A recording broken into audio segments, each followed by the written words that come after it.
بسم اللہ الرحمن الرحیم۔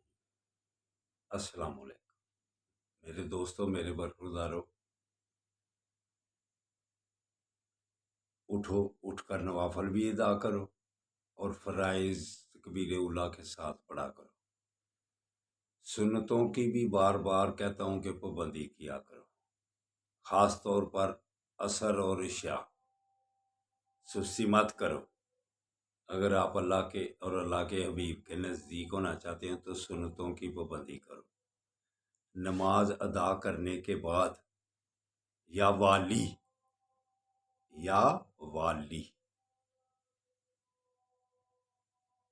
جب یا والیوں کا ورد کریں گے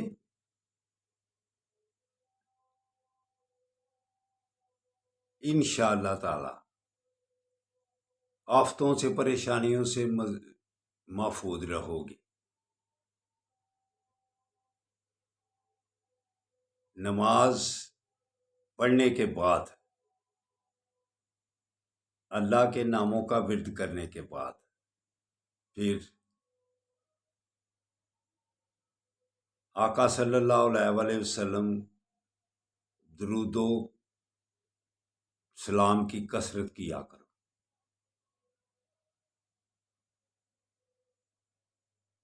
درود بھی پڑھو لیکن سلام بھی ساتھ پڑھو۔ سلام سے کیوں پریشانی ہوتی ہے؟ عید میلاد النبی کا مہینہ ہے، تو قرآن پاک میں اللہ کیسے عید میلاد النبی مناتا ہے؟ عید میلاد النبی کیا ہوتا ہے کہ آقا صلی اللہ علیہ وسلم کا ذکر کیا جائے، شان بیان کی جائے، خوشی کی جائے، اسے کہتے ہیں عید میلاد النبی۔ اگر آپ کو کسی کی خوشی دل میں اچھی لگتی ہے تو ٹھیک ہے، اگر وہ آپ کو پریشانی ہوتی ہے دیکھ کر تو آپ کو جیسے خوشی ہوتی ہے آپ کیا کریں۔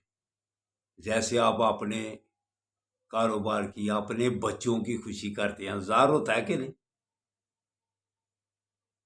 واضح ظاہر ہوتا ہے جب آپ خوشی کرتے ہیں، سرو کرتے ہیں۔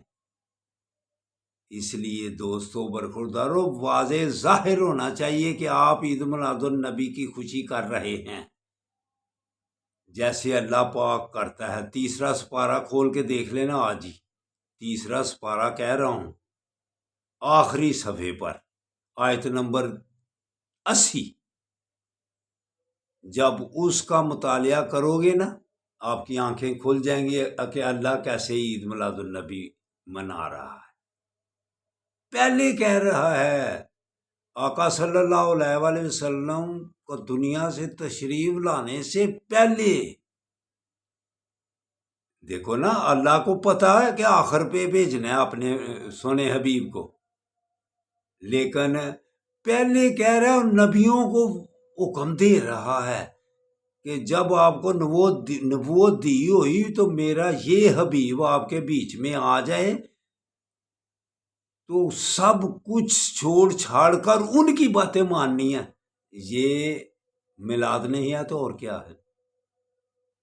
پھر ساتھ ہی حکم دیا کہ سن لیا جائے غور سے، گوار رہنا کہ یہ حکم آپ کو دیا ہے۔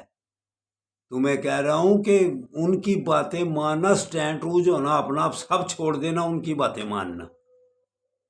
سب کہتے ہیں یا اللہ اب ہم گواہ ہو گئے آپ نے۔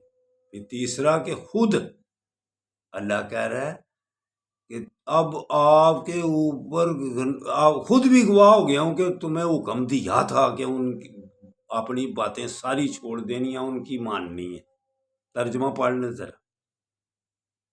تو اگلا حکم کہ اگر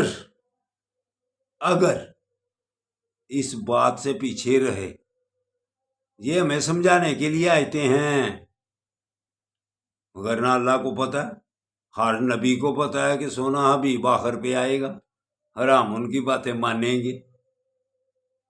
یہ ذکر مصطفیٰ ہے، دنیا میں تشریف لانے سے پہلے اللہ کہہ رہا ہے۔ ان آیتوں کو پڑھے گا تو غور ہو جائے گا۔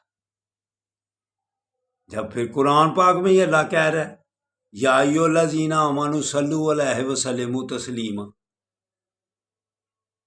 اللہ کہہ رہا ہے فرشتے اور خود درود پڑھتے ہیں اپنے بھی پر اے مومنوں، اے مسلمانوں، درود بھی پڑھو تو سلام بھی پڑھو خوب۔ تو سلام کس وقت آپ پھر پڑھتے ہیں؟ درود پر ہی اکتفا کرتے ہو۔ اگر سب سے پہلے جب قبر میں آمنا سامنا ہوگا نا، اللہ سے ہوگا، آقا صلی اللہ علیہ وسلم پتہ بھی ہے، تو پھر آپ گھبراتے ہیں، پریشان ہوتے ہیں۔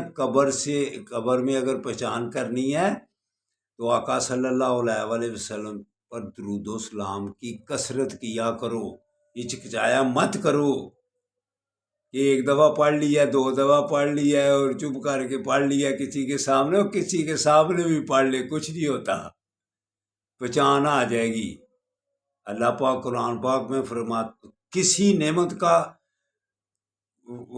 جتایا ہمیں، اتنی نعمتیں اللہ نے دی ہوئی، اتنی نعمتیں دی ہوئی ہیں، احسان کا ہے کہ یہ میرا احسان ہے تم پر کہ حبیب، اپنا حبیب دے دیا ہوا۔ یہ آیتیں ہیں قرآن پاک، کیا مومنو آپ پر احسان ہے کہ اپنا حبیب تمہیں دے دیا ہے۔ تو دوستو برخوردارو، غور سے قرآن پاک کی آیتوں کا ترجمہ کیا کرو، پھر قیامت کا منظر تو سب کو معلوم ہے کہ قیامت میں اللہ اللہ پکارو گے تو اللہ بات سنے گا، پکار لو اللہ اللہ کتنا پکارو گے، قیامت اور لمبی ہوتی جائے گی۔ کس کے پاس اللہ بھیجے گا؟ اس وقت تڑف تڑف کے جو جاؤ گے، سونے حبیب کے پاس ہی جانا پڑنا ہے، وہاں ہی جا کے چھٹکارا ہونا ہے۔ تو آج ہی لیپنا ان کی، آج ہی مدد مانگ ان سے۔ اللہ اللہ تو قیامت والے دن، وہ حقیقت کا دن ہے جو شروع ہونا ہے۔ یہ تو خواب ہے، خواب میں آپ اپنا ذہن دوڑا رہے ہو، قرآن کا ترجمہ پڑھو، قیامت والے دن کا منظر یاد کرو ذہن میں۔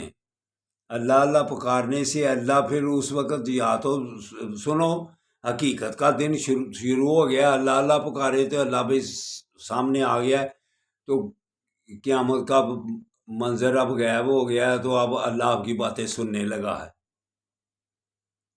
اللہ تو بھیجے گا نبی کریم صلی اللہ علیہ وسلم کے پاس، پھر جاؤ گے کہ نہیں؟ اس وقت جاؤ گے ہیں؟ اب بھی اللہ کہہ رہا ہے جب تیرے سے کوئی گناہ ہو جائے، قرآن پڑھ، جب تیرے سے کوئی گناہ ہو جائے تو جاؤ کا میرے حبیب کے پاس جا، ان کا واسطہ دے، معاف کر دوں گا۔ یہ آیت پڑھی ہوئی ہے۔ جب بھی مومن مسلمان تیرے سے کوئی زیادتی ہو جائے، اپنی جان پر تو ظلم کر لیں، تو جاؤ کا لفظ غور سے سن، اس کا ترجمہ خود پڑھی، یا کسی کو کہیں کیا مطلب ہے اس کا، جاؤ کا کدھر جائیں ہم؟ اللہ کہہ رہا ہے میرے حبیب کے پاس جا، ان کا واسطہ دے، مجھے تو معاف کر دوں گا۔ تو اس لیے اللہ پاک یہ خواب والی زندگی میں کہہ رہا ہے، اور قبر والی زندگی میں، برزخ والی زندگی میں بھی کہہ رہا کہ فرشتہ یہ محمد صلی اللہ علیہ وآلہ وسلم ہے، ان کے مطلب کیا سوچ رکھتا تھا۔ برزخ بھی ہو گئی، یہ خواب والی بھی ہو گئی، جب قیامت آئے گی، جو حقیقت والا دن شروع ہوگا، کہاں سے شروع کرے گا اللہ؟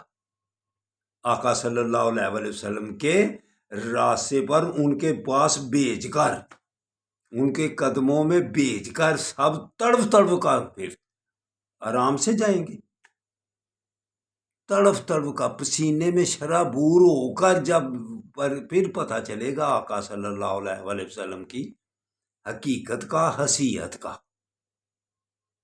پھر آپ کہیں گے ہاں یہی ہے طریقہ اللہ کے پاس جانے کا۔ یہ اللہ کے حبیب کی شان ہے اس لیے جیسے بھی تم خوشی کر سکتے ہو ضرور خوشی کرو. یہ جب مصیبت میں پھنسو گے نا قبر میں تو پھر پتہ چل جائے گا انشاءاللہ تعالی. اللہ کے نیک بندے پھر پتہ کیا کہتے ہیں؟ آج لے پناہ ان کی، آج مدد مانگ ان سے، کل نہ مانیں گے قیامت میں اگر تو مان گیا. اللہ حافظ، اللہ حافظ، اللہ حافظ.